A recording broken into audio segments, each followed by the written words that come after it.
But a little over a week ago, Roblox rolled out the developer beta for a new type of avatar item, makeup. Lipstick, blush, eyebrows, but some people were talking about how this will actually be quite good for freckles and scars and other sorts of things. That's incredible. I'll finally be able to add acne to my Roblox avatar, just like in real life. Oh, there'll definitely be that, 100%. We're really not the best three people to be talking about this, as, male Roblox programmers. You don't think we're the target audience? Somehow, I just don't think so.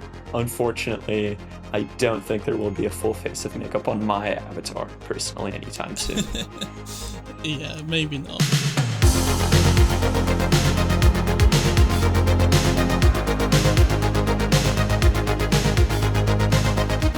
Welcome back to Beyond the Blox. This week we're discussing the tech behind Avatar Makeup, server authority, advanced video APIs, and the full release of text-to-speech. But first, we're your hosts. I'm Adam.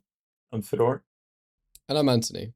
Let's jump straight into it. And our first headline is Roblox have officially released text-to-speech, which has been in beta since June, unlocking a new era of storytelling immersion. So this is the text-to-speech where you're giving it some string text and it is producing audio using one of its sort of AI voice models. So there's types of things that this enables is dynamic responses from NPCs, for example. This would be near impossible to do with traditional voice acting. And you can do quite a lot of requests. You can do 6 times the number of concurrent users requests per minute, and each of those can be up to 300 characters of text. So it's quite powerful. And like I say, unlocks a new level of immersion when it's combined with things like text generation that we spoke about a couple of episodes ago. So yeah, what do you guys think of this full release? 2 episodes ago, we talked about the AI text generation. A big part of the announcement for that was relying on that text-to-speech API to make those interactions feel really fluid. So you're not actually typing text, the NPC is just talking back to you. So this seems like very much like a step in the same kind of vision we were talking about earlier of really interactive NPCs that feel just like other players that you'd communicate with through chat or voice. Yeah, I think there's a lot of games out there which have sort of like announcements. I mean, like, I know Adam and our games are, for us, announcement is like a very sort of like a specific thing. Whereas like, but even I'm thinking like games where you might have like a combat situation on a map, and then you might have like a sound playing through like the speakers and stuff. I think most like respectable developers will probably hire voice actors. But I think it lowers the barrier to that, which is quite interesting. 100%. Yeah, this is definitely a point I wanted to touch on, because there's the dynamic sort of, you don't know what the text is before you ask for this, so that's kind of using your text generation output. But 100% there is that kind of, you know what you want it to say. Maybe you don't have the budget for voice actors, or you're just rapidly iterating and trying some things out. You can imagine, as you say, games which have announcements. Text-to-speech wasn't really very viable before because you'd have to upload lots of individual audio clips and try and sort of stitch them together, which we've done sort of semi-successfully in Stepford County Railway, which is a train simulator game, mostly because you're emulating what they do in real life, which is also stitching together these kind of audio clips. But you can imagine for some games, like games with rounds, you can imagine a voice of God sort of saying the round will end in 30 seconds, maybe even doing a countdown. Exactly. TF2 has a lot of interesting voices in it. Yeah, that's it. So I think games, all sorts of different games can make use of this. And like I say, you could iterate, if you wanted it to say a slightly different sentence, you could try that out using this API. And then when you've decided on what you want, you could go out and pay a voice actor to record it properly, if you like. So I think that's good. I think, as you say, lowers the barrier to entry, which is one of Roblox's massive goals, right? The fact that anyone can come to the platform, spend no money and create a very interesting experience. Obviously, what you could do before in those situations was use a third-party text-to-speech service. But what this adds is the real-time ability. You wouldn't have you wouldn't have been able to go to a third-party service and upload an audio, have it go through moderation and show up in the game. Like you just couldn't do that at real time.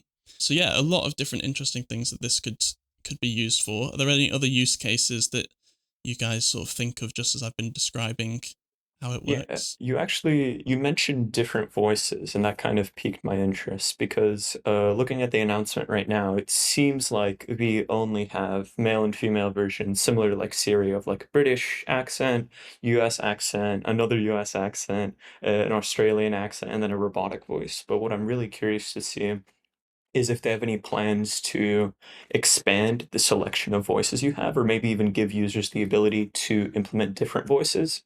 Like for example, on TikTok, the entire like Italian brain rot meme is very, very heavily based on these, these really funny text-to-speech generations being like, that I'm not gonna attempt to imitate it, but you guys all know what I'm talking about, and it'd be really interesting to see maybe in the future users have the ability to customize those voices, whether through parameters or training their own model or like giving it a little soundbite. And then you could do like a whole bunch of Yeah. stuff to tweak to make it match your game. So if, you guys mentioned announcements, maybe I have like a survival horror game and the announcer is this like deep, scary voice, like you have 5 minutes to escape or something like that. So I'm really Yeah, curious to see where 100%. they take this in terms of customizability, that is. I think the internationalization is an interesting point as well, because we spoke about this, I think, even just last week with voice moderation, talking about international audiences. And it is a little bit sad that we've basically got 10 different flavors of English, and there isn't really anything else. I'm not sure actually what happens if you put in foreign characters into text generation. I don't know if you could just put other languages, or even things like Chinese characters in, and if it works or not. Maybe something for us to experiment with now that it's in full release. But yeah, I imagine they will add more voices. To Fedor's point, you can't change the tone with which it sort of reads these things out. You can try with punctuation, but all you can do really is wire this up through the existing audio effects. So you can put it through an equalizer, you can filter, you can pitch shift, you can do distortion. So if you particularly liked the tone of the male voice but wanted it to be in a sort of female register, you could pitch shift it. But that's pretty much all that we can do It's with good this that at the you can moment. also have it playing synchronized as well with the new audio API, because that's something you could never do previously. Exactly. If you play two audios with the old sound API, they'd always be slightly out of sync. Um, so I think that would be quite Yeah, good we for had like that. just playing voices across the map. Yeah, we had that in Stepford County Railway and a few other games where you wanted physical speakers, have the 3D sort of immersion of being able to walk closer to a speaker and further away. But if you had multiple of those trying to play the same thing, it was a mess. So yeah, this one can be fully used with the wires instances, which let you do that kind of thing. Moving on to our next topic, we're talking about server authoritative release into early access. Earlier on stage at RDC, David Baszucki and the team announced something that a lot of developers have been really excited about and have been hearing a lot about, which is server authority. And now it is accessible to developers to play around with and experiment. Designed to help prevent cheating and enable more realistic physics interactions and experiences, server authority gives creators more control over game logic on the server, making it harder to exploit on the client. And I think thinking about what this might mean to a regular player and not somebody who's obsessed with replication and networking and all these fun things, like myself, uh, the way I think you should think about server authority is that for basically since filtering enabled, which some of you guys might remember, Roblox has functioned on a distributed model. And what basically that means is that each client runs its own simulation of the overall game world. It does all the rendering, it does all of your character movements, and then the server is kind of the thing that brings it all together. And what that would mean for competitive games is that, the server handles these sensitive transactions. Like, if you try to purchase an item in a game, this client tells the server, hey, server, I'd like to purchase this bag of loot for 100 coins. And then the server would kind of go in and make sure, wait a minute, does this person actually have 100 coins?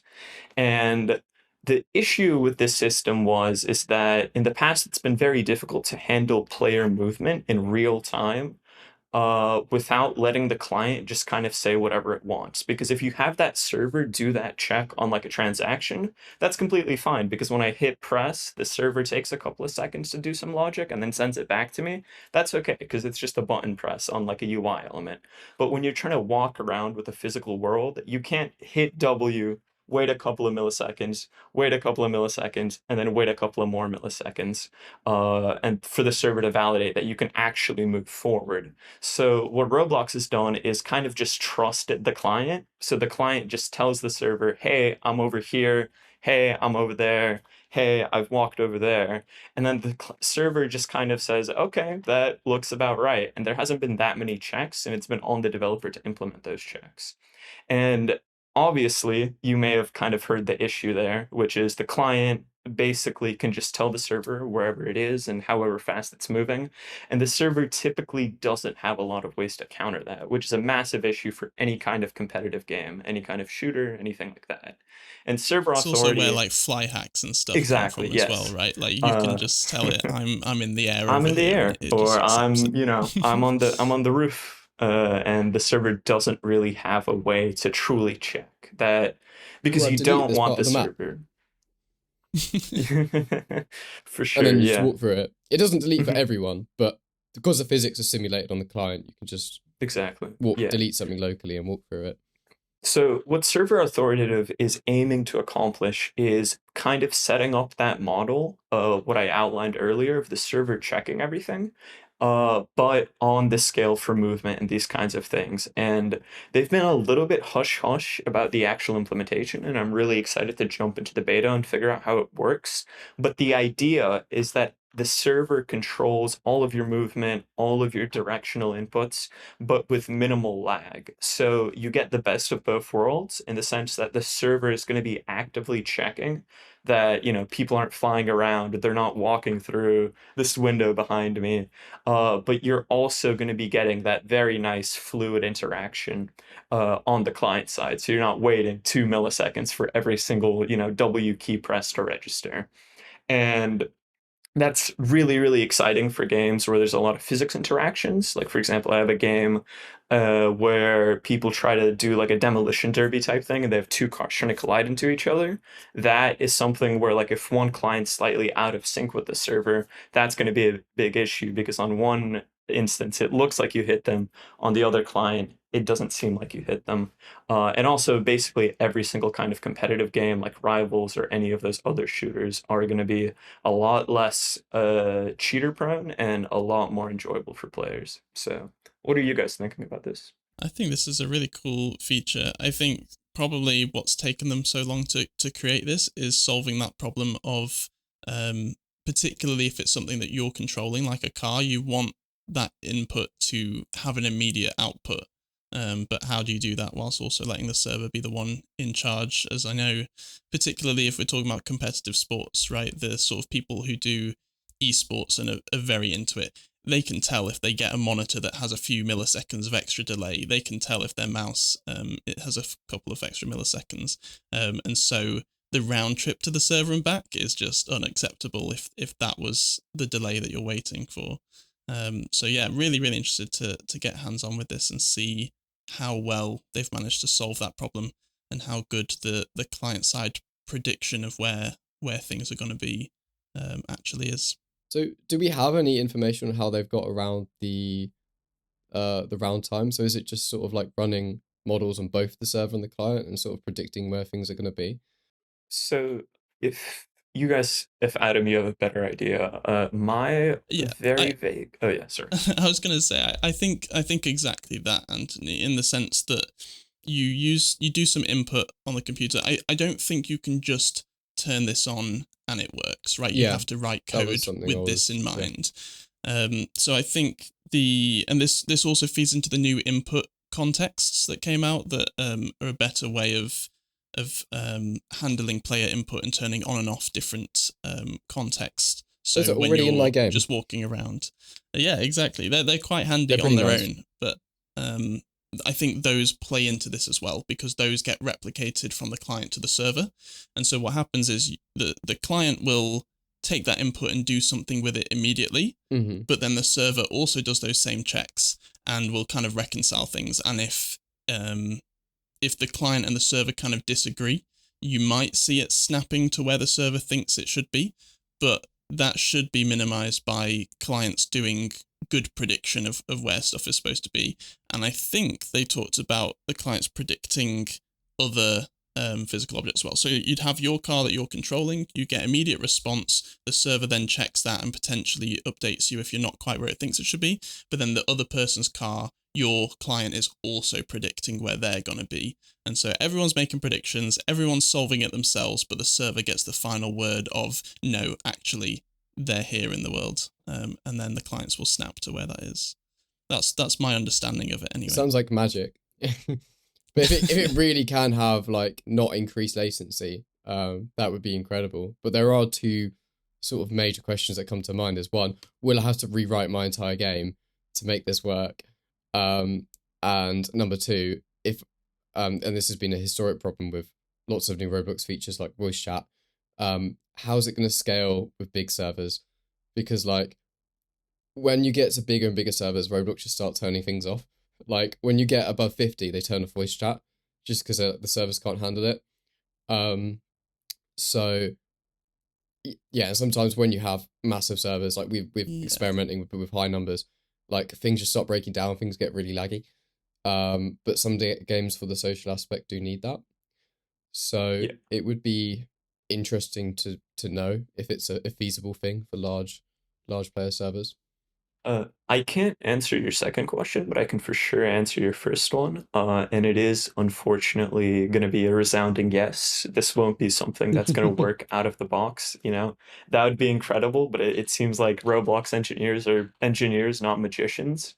I actually spoke to somebody at RDC. He had talk to me about server authoritative t-shirt, which was really cool. And I had a really interesting conversation with him about kind of how this paradigm is going to look. And my understanding is that it's going to be kind of a completely new take on the local versus server script model. I even heard something about Aurora script, which I don't know, that might Wow. have been just a buzzword they've come up. It sounded very magical. But it seems like like I said, I'm very excited to hop into this beta and actually get my hands on this code. But my understanding is that this is going to be something that developers are going to have to work, directly with. It's not going to be, unfortunately, a plug and play thing.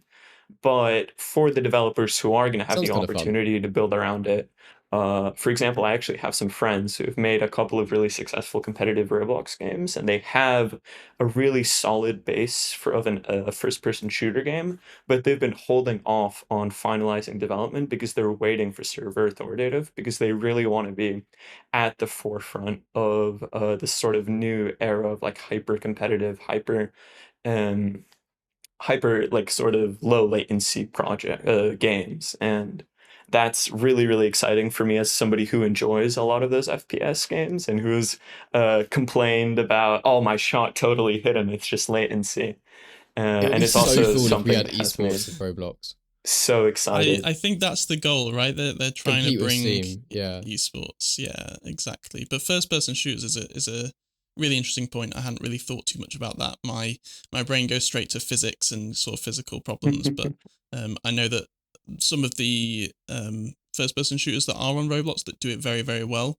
I remember when Phantom Forces first came out, like their ability to kind of compensate for different people's latency and do it very well seemed magic at the time as well. The default So Roblox physics has very high latency, which I've been told is on purpose. I don't really know why, but a lot of FPS games have had to write custom replication just because of that latency. Absolutely. I think interestingly, Anthony, your point about how well this scales up is going to be really interesting to see. That's something we haven't seen so far, because all the demos have either been 1v1, like two cars crashing Mhm. into each other, or we saw kind of like a hamster ball soccer kind of thing, kind of reminded me a bit of Rocket League. And again, that was only, I think, a couple of people on each team.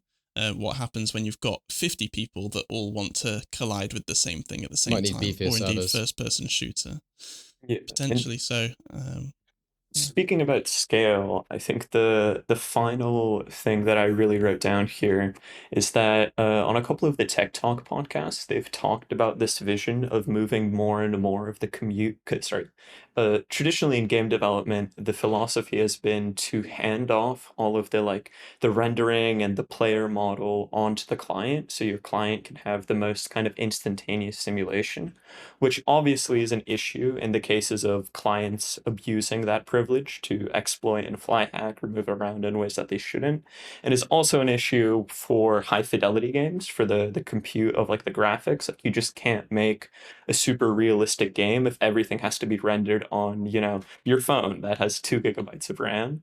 And they've talked a lot about server authority as in the context of a broader move towards a lot more emphasis on server infrastructure, in the sense that it seems like they have a lot of really ambitious visions about like visual fidelity and having servers with millions of players, like in a concert, I think is a specific one David has talked about.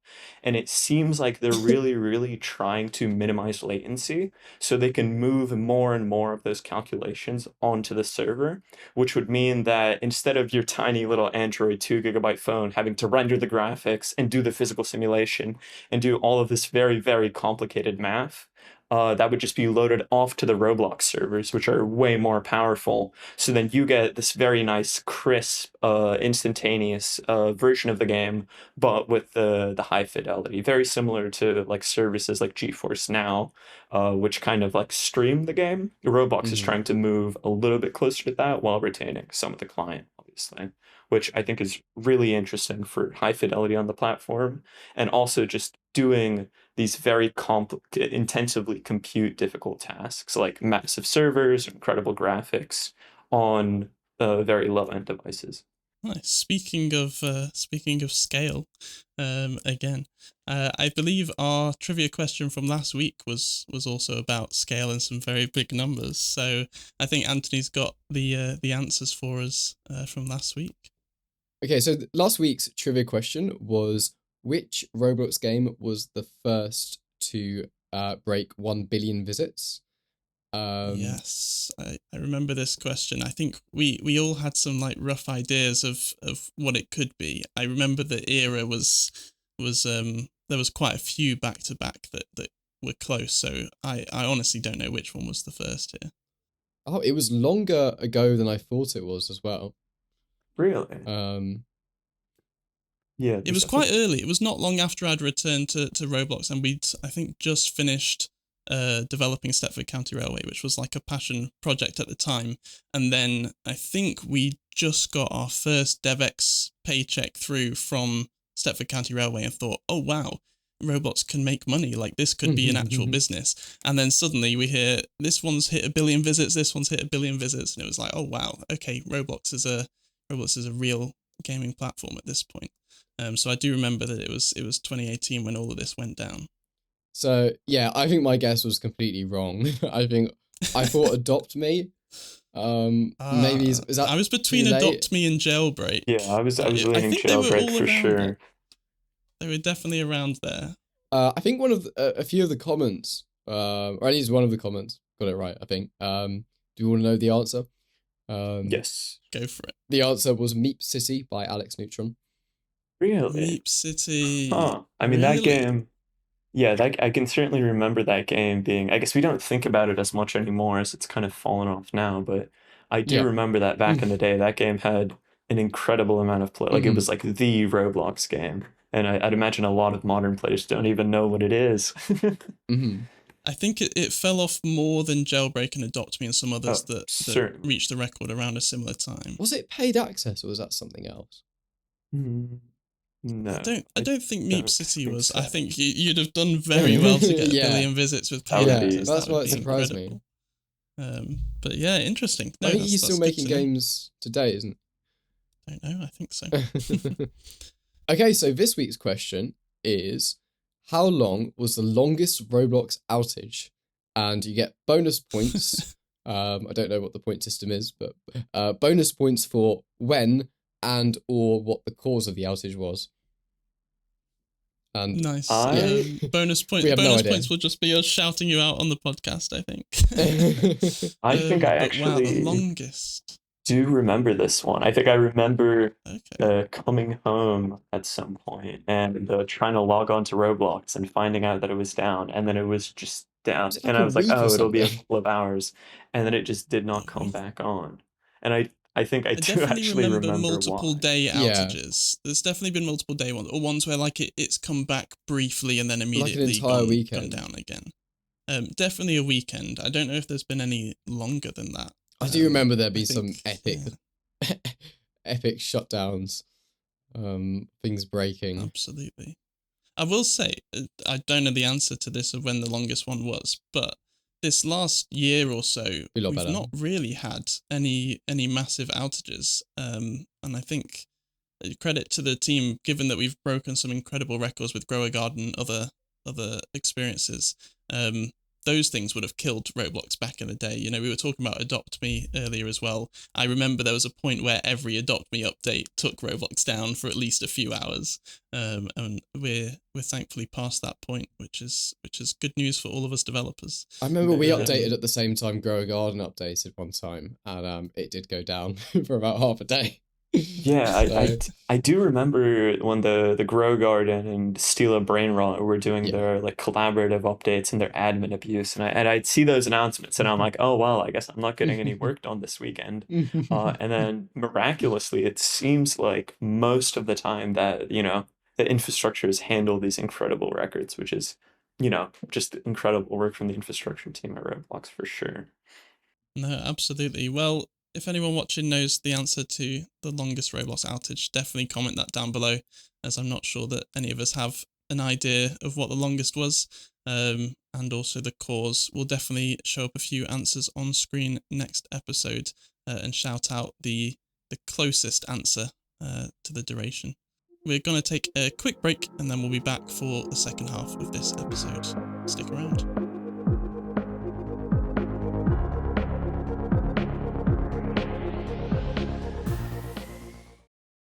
Looking for a new hangout spot for you and your friends? Check out The Lanes on Roblox. It's a virtual bowling alley and video arcade. Score a few strikes or a few gutters, and challenge each other to beat high scores in the arcade. Unlock new animations and more bowling balls, including special effects like a fireball. There's a big update coming soon, and if you've completed at least one bowling game by release, you'll get a special reward. Search The Lanes on Roblox or visit thelanes.vip.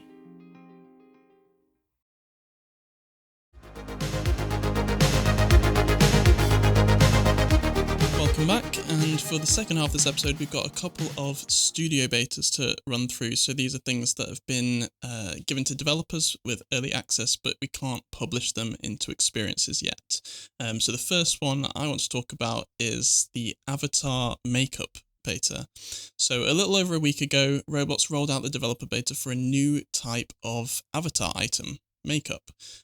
So this is quite an interesting one. I think it came a bit out of the blue when it was announced at RDC, but now that we've actually seen some technical details about it, it does make a lot more sense. So makeup items will come to the Avatar Marketplace for players to purchase when it launches properly next year. So it's a new type of avatar item that you can buy.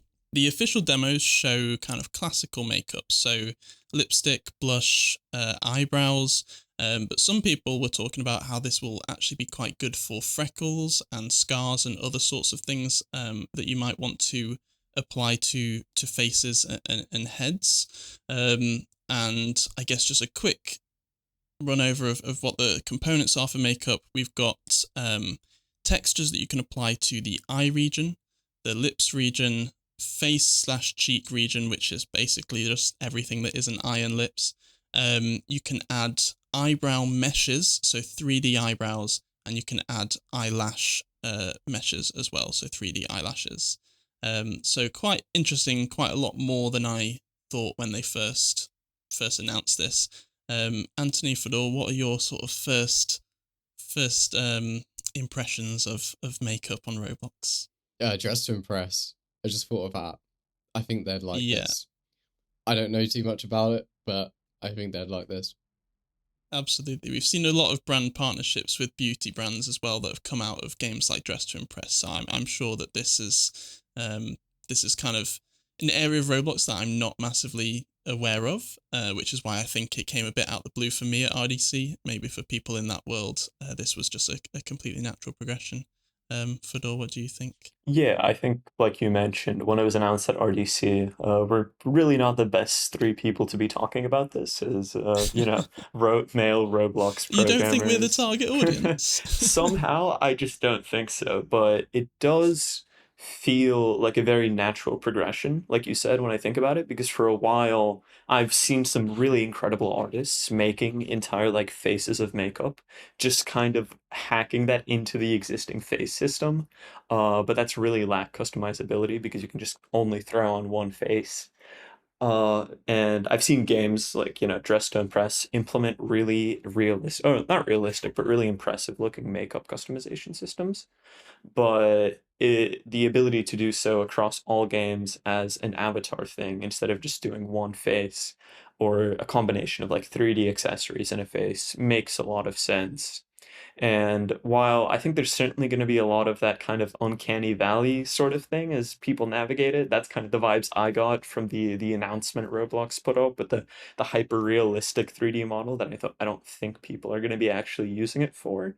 But I know that there's already an insane amount of really talented UGC artists and 2D artists who have been doing this kind of stuff, and now they'll actually have the ability to sell it and let people use it across all games.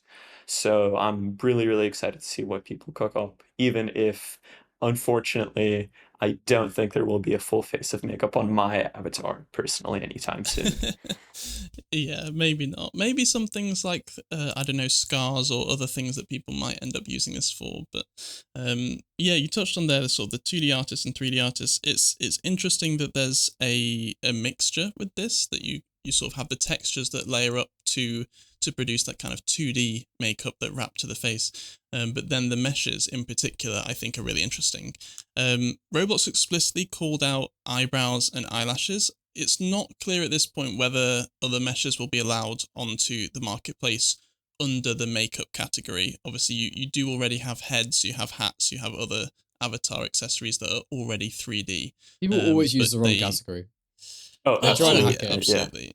I'm sure people will try and sneak things in there. In fact, interestingly about the categories, one thing that was on this announcement that I didn't realize is baking makeup into the existing heads and faces is actually against the rules. They don't allow it, apparently. I've definitely seen things in the Oh avatar boy, yeah, marketplace for that have sure. that baked in, but apparently makeup will be the only way to do that in a Huh. terms of service compliant way.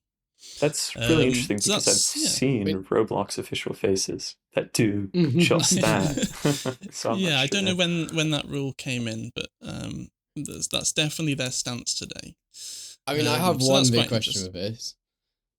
Is that does it support PBR? Because you mentioned scars and like a lot of makeup can have like quite Yes. interesting lighting effects. So This is the exciting thing. It supports PBR on all the texture-based ones, and Oh wow. also the eyebrows and eyelashes are PBR textured meshes as well. So you can do all your normal maps and your roughness, and how shiny or metal they look. So you'll be able to do all of that, which I think will be really, really interesting. And for the texture-based ones, there'll be layering as well. So you'll be able to add multiple makeups to your avatar. So even if they're over the same region, you'll be able to have multiple simultaneous. So blush on top of some cheek freckles, for example. So that mixed with PBR, really interested to see what people come up with and and how it actually looks. for those who are unaware, PBR means physically based rendering. Basically, it means you can kind of control how, with bump maps and roughness maps, metallic maps, I think. I'm not a Yes, graphics metallic, artist expert. roughness, Um, normal. but yeah, you can control how sort of light interacts with things. So like on my face, you'll see lights bouncing off in different directions depending on the different scars and stuff. That's incredible. I'll That's what it finally be able is. to add acne to my Roblox avatar, just like in real life. Oh, there'll definitely be that 100%. But yeah, as Anthony says, a way of affecting lighting and making things look 3D even when it's a 2D texture, which is why it's very exciting. It's those tiny little like micro differences in the surface. Yeah, they can make quite a big difference, definitely. So yeah, this was really interesting from just the intended use, the makeup. The beta includes Blender and Maya templates so that devs can start modeling eyebrows, eyelashes, and try out the textures. So even if you're not a developer that uses Roblox Studio, or you produce all of your avatar items in these external 3D modeling tools first, you'll be able to play around with it. But then the beta for the devs is essentially just a place that has some APIs available that you can drop some textures in, drop some meshes in, and it'll apply them in the same way that it would if you'd bought it in the avatar marketplace, which raises some very interesting questions and some very interesting things for developers who have no interest in makeup, which is that those same APIs and the way of layering up those textures and applying it to in this case heads, which might be different shapes, different sizes, it sort of wraps it to the cage mesh that you sort of create around those. It's a similar kind of technology to how layered clothing works, where you can have a jacket that on a blocky avatar looks all blocky and on a more realistic avatar fits their body. It's the same thing, but sort of textures being applied to a face, a curved head. But there's nothing about those APIs that means it has to be the head of an avatar. It could theoretically be any 3D object that you've set up a cage mesh for. So this could be massively powerful beyond just the boundaries of makeup. So we've got essentially an API to layer textures up on top of each other and composite that into a single decal so that it's much more memory efficient and you can just apply that one decal. So that's very, very powerful. And then just the actual way that this is applied through, I think it's called a wrap texture transfer instance. That is essentially something that takes this two-dimensional texture and wraps it around the 3D object. I can think of a million different uses for this, right? It could be used for stickers. It could be used for really anything you want, as it can happen at runtime. And that's always been a massive difficulty in Roblox, a limitation. It's like we have stickers on our buses in our bus simulator game. They have to be flat. Doesn't look quite right. Exactly, that's it. If you invest the time to create a sort of a cage mesh for that bus, and I'll be honest, I'm not the expert in this. You might have to reach out to UGC creators who've been making layered clothing to understand all the cage mesh stuff. I do know that Roblox have been rolling out features to try and make it easier to produce cage meshes as well. But you could absolutely have stickers that wrap around the bus. You know, it could go around the corners of objects, follow the curves of them. Very, very exciting stuff. And that API to composite the layers of texture together can do up to 8 layers of PBR textures. So you've got all those color maps and roughness maps for each of those 8 layers. Very, very exciting. And the color map supports the alpha transparency channel as well, which is good for blending things together. Yeah. Okay, well, so speaking of things wrapping around objects, another interesting object wrapping potentially thing Roblox have introduced recently in a studio beta is the new video API. So this is similar to the existing audio API, which was released last year, which essentially is a big sort of more complex but more controlled version of the previous audio API. So instead of just having one sound instance which you put in a part, you've now got an audio emitter which you connect to an audio player with a wire. I don't know if those are the exact names because there are so many instances I can't remember, to be honest. But basically, the two main advantages of this setup are, well, they've added more features like, well, I think the wrapping around objects is not live yet, but that was something they intended to do in the future. I just thought it would be a good segue. But the main advantage, you can synchronize video feeds together, and the other main advantage is that you can use it with the new audio API as well, because it uses the same wire instances. So you can have potentially set up a cinema with like speakers around in 3D. And I know this was something I did back before the video frame API was released, which I actually didn't know about because not many people have used it. But back in the day, I made a cinema game, and we made like a cinema roleplay group, and we made stuff. You have to make it with a sprite sheet.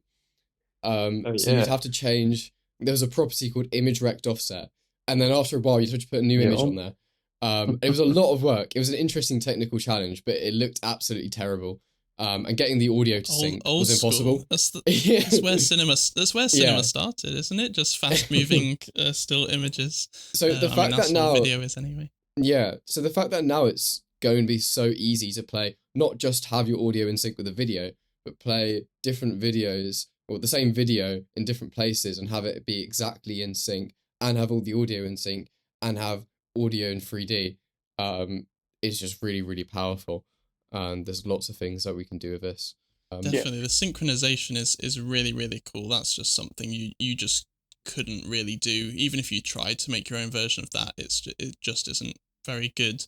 But having the audio not come from where the video is going to be very powerful. I think that was a big limitation. Even if you did move to video frames, you'd find that if it was shown on the screen, sort of in 2D, then it was just 2D audio, and if it was in the world somewhere, the 3D audio would just be from that one point. As you say, there was no ability to position that differently. So, and you can now run the audio through distortion effects as well. Yes, or reverb effects as well. So that would be quite interesting. Actually, interesting that you mentioned a cinema game, because I know one person who's going to be absolutely thrilled by this update, Jacob or Mario1818, I think. I don't know if you guys have seen this, but they've been working on a really interesting project called Maro or Mero. I'm not sure how to pronounce it correctly, but basically they've built a sort of fully functional streaming service inside of Roblox. And they've been doing these like live showings of different classic Roblox movies like The Last Guest and stuff. And I know that I spoke to them very briefly at RDC, and they've run into a lot of technical issues using video frames, with like syncing of audio and basically everything necessary to actually make this thing feel like a real streaming service. So I'm absolutely certain that these changes are gonna make it so much easier for them to continue doing these things and maybe growing this entire concept of like a Roblox streaming service out of this kind of like fun niche cinema thing that they have right now into maybe something that's like a fully fledged respectable streaming service, which would be absolutely sick to see inside of Roblox. That's awesome. I like pushing the boundaries of these APIs and seeing what you can do with them. Because there's the cases that Roblox show where it's just like, this is the case we designed it for, and then the really creative people go and use it in interesting ways. I think the way I want to use it is in the Lanes bowling game. The animations that happen when you score points, I want to make those videos have a few different versions of them. I think so the ability hilarious to animations. Yeah, the classic ones when you go to the bowling alley and like the pins are bouncing around and doing whatever on the animations to show how many you knocked over. Having those, using this sort of thing, being able to sync between a couple of different places where it plays those, and loading and unloading videos from memory, sounds really, really helpful. So I'll be using this for sure. Well, that's all we've got for you this week. Come back for the next episode for the latest Roblox news and features. Be sure to like, share, and let us know what you thought in the comments, as long as your answer to the trivia question. Beyond the Box is produced by Seb Jensen for Last Level Studios. Watch on YouTube or Spotify, or listen wherever you get your podcasts, and catch highlights on TikTok, Reels, and Shorts. Visit lastlevel.co.uk/podcast for more.